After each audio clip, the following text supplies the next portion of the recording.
پھر کہتے ہیں مبارک ہو. تو نبی پاک نے رمضان المبارک کو فرمایا شہر المبارک، یہ مبارک مہینہ ہے، برکت والا مہینہ، یعنی اس کا ہر لمحہ ہی مبارک ہے.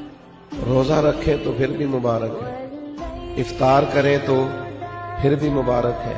رمضان المبارک کے اندر کسی کو روزہ افطار کرائیں تو پھر بھی مبارک ہے. اس ماہ نور و سرور کے اندر قرآن مجید تراویح میں سنائیں تو پھر بھی مبارک ہے، پیچھے ہو کے سنیں تو پھر بھی مبارک ہے.